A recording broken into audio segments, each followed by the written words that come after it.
Alright, this is going to be a lesson on cane skills, and I have my student with me, and we will be working on cane skills and trailing, so there'll be several different techniques that you'll be seeing. So we will begin.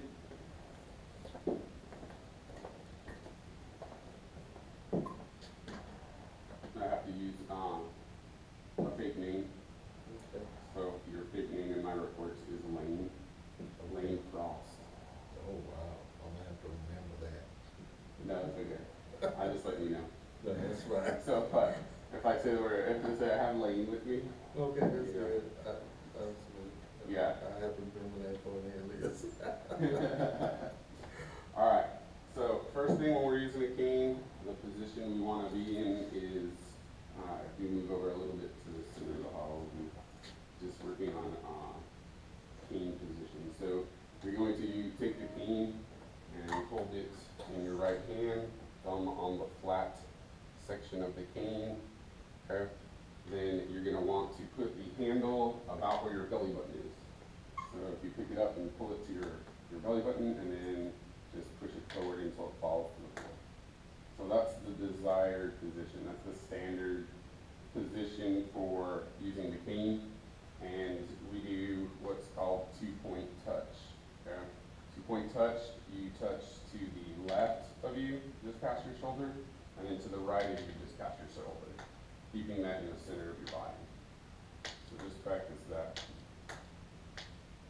Not so wide, a little less wide. A little less. So right about there. Good.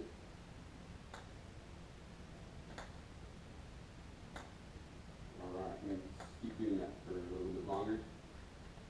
And so that's called two-point touch.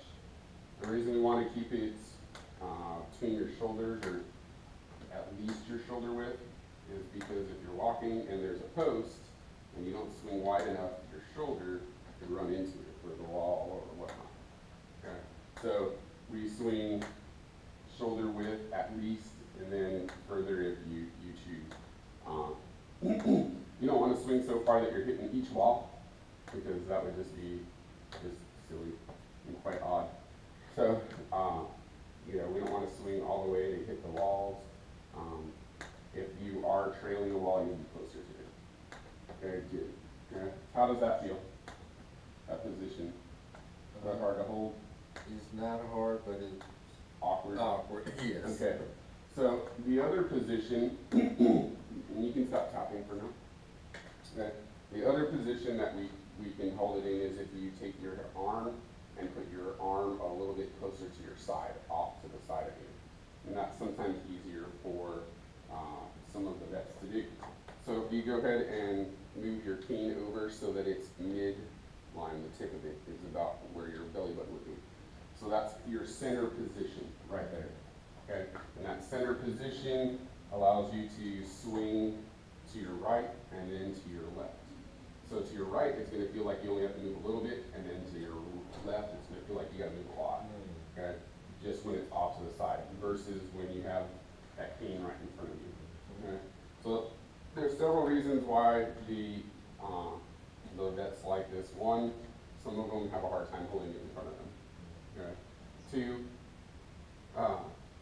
they may have arthritis, it's a little more relaxed. And the other thing is, if it gets stuck and jams, it's going to jam and just go by your side versus jabbing you in the stomach. So jabbing you in the stomach isn't like the coolest thing to do because it hurts. And I've jabbed myself in the stomach many times training. All right. So the other technique we're going to do is I want you to do some taps with this cane, so two-point touch, just in that same position. So yeah, so that more relaxed position with off to your side. You just tap, just like you were doing before.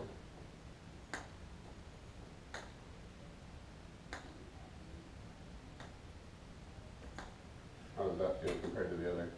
This is a lot comfortable. A lot more comfortable? Yeah. So that's what lands up happening. A lot of the guys choose that. Some still do kind of in the center because they learned it, they like it, and it doesn't bother them, but you can do either one. You just need to be cognizant of where center line of your body is so that you're making sure you swing that tip far enough to protect yourself on both sides. And so that's where a lot of people land up, kind of having error because they have their hand off to the side, so they'll stop like midline and not protect their far left, and then they'll swing way right. So you just make sure that you're swinging shoulder to shoulder, okay, or a little bit wider. And you've been practicing for a little bit, so you do like to swing a little wider, which is okay. But minimum shoulder to shoulder, wider is okay. Okay. So the other technique, which you kind of started, is called continuous contact. Okay. Continuous contact, you're always swinging the cane back and forth, still staying in that rhythm. And we're going to work on the rhythm in a little bit. But you just constantly keep it on the ground and slide the tip back and forth. Same way, shoulder width apart. There you go. And depending how fast you swing is depending how fast you're walking. Faster you're walking, the bigger the steps you're taking, the faster your swing is going to be. The slower and smaller the step, the slower your swing will be. Okay? So how do you like that technique? You like that? Good. Good. Yeah. All right. So here's the other technique I want to show you, and I don't know if I showed you it before. I think I showed you it for possibly going upstairs. We've talked about it, but we haven't really practiced it per se. So the technique is called the diagonal technique. So you're going to take the cane, and it's on your side, and you're going to kind of put your elbow out a little bit, like you're pointing with your elbow, and bring the cane across your body. Okay? So that the tip is about shoulder width apart and kind of out this way. Okay?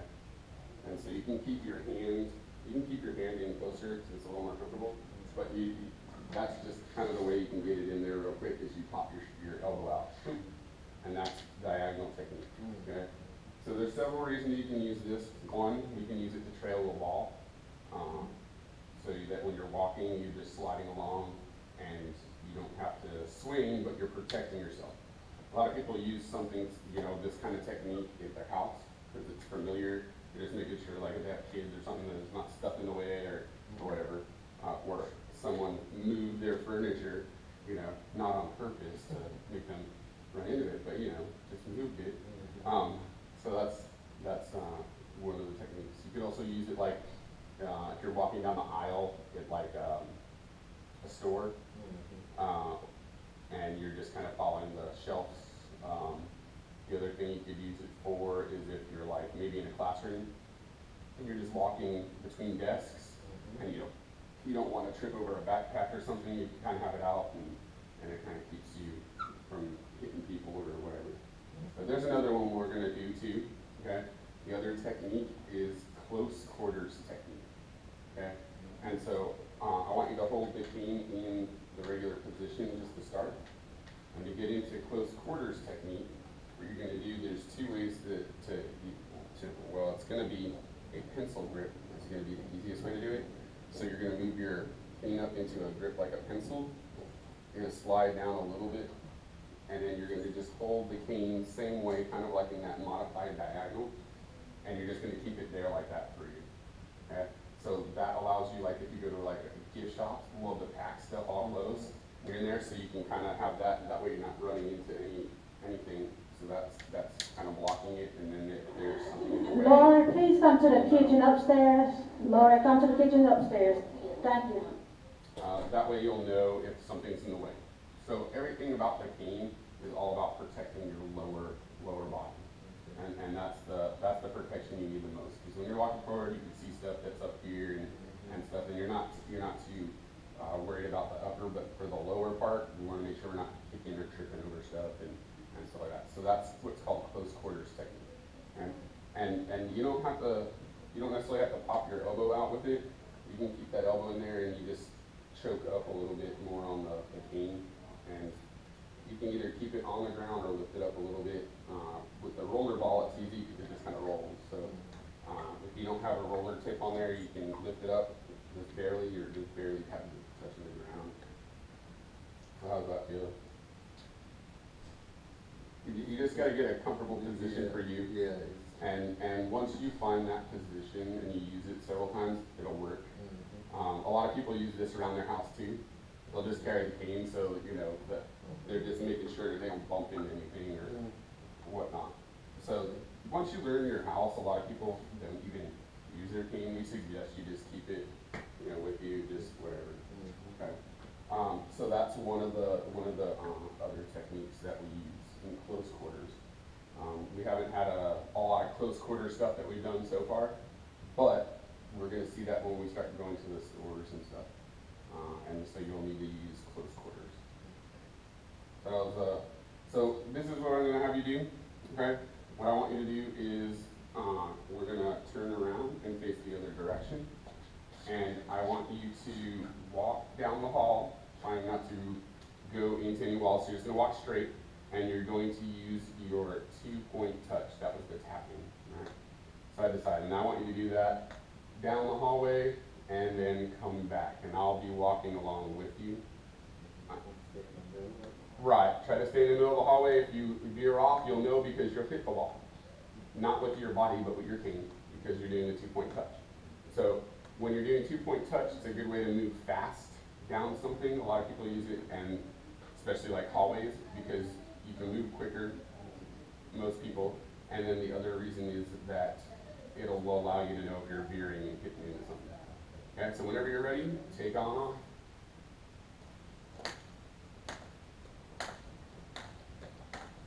Okay.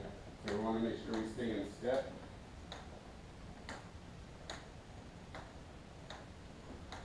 Just like marching.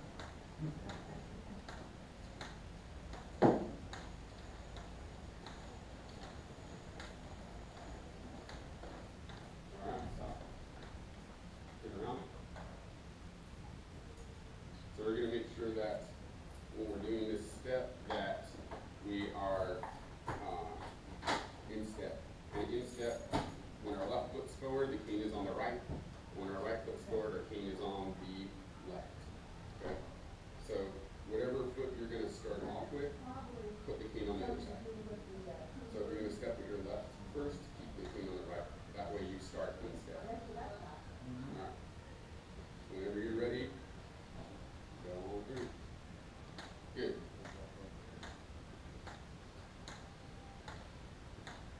Excellent.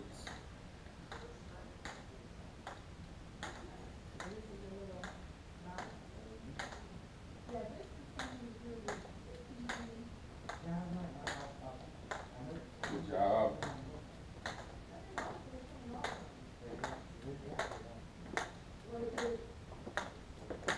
Excellent. All right. Stop. Okay, so turn around, and I want you to do that same technique until I tell you to stop.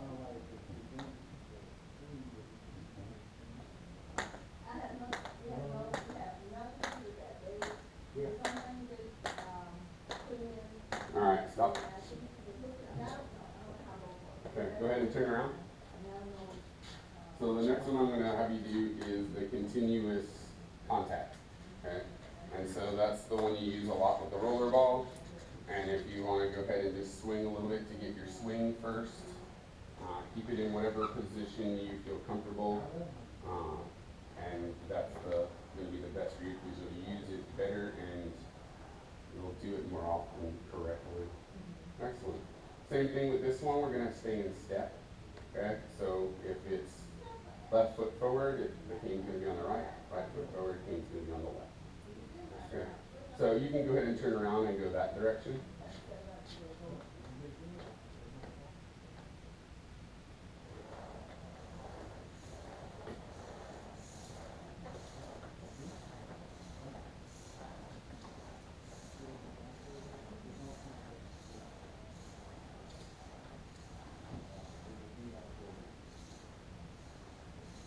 Excellent.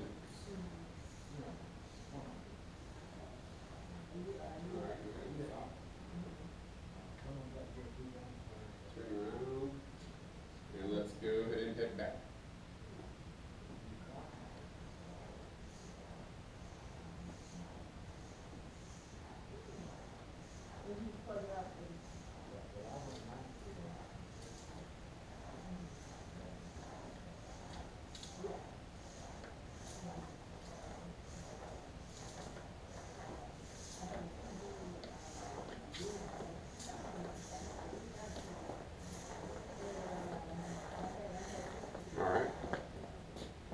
Good.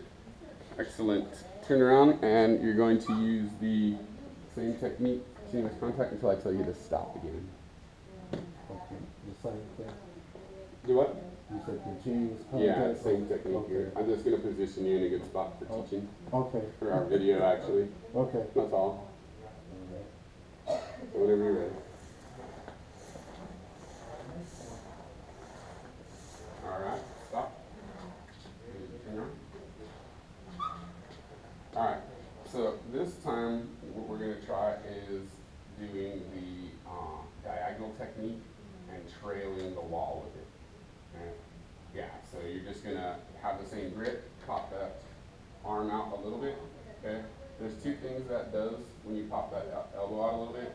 It kind of keeps you away from whatever it is that's on your right side. Okay? And that way, if you're kind of protecting yourself a little bit, so you're not bumping into stuff as well. And then this part's kind of trailing the wall. Okay? So if you turn around, we'll set up and you're going to trail the left-hand side of the wall. Okay? If you hold it in the right. So you're going to physically touch the wall. Correct. And you're gonna actually put the cane tip out further. There you go, like that. That feels a little. So just get in a position that feels comfortable like that. Okay. So however you want to hold it, and so you just start walking, and you literally just let it slide and touch the wall barely.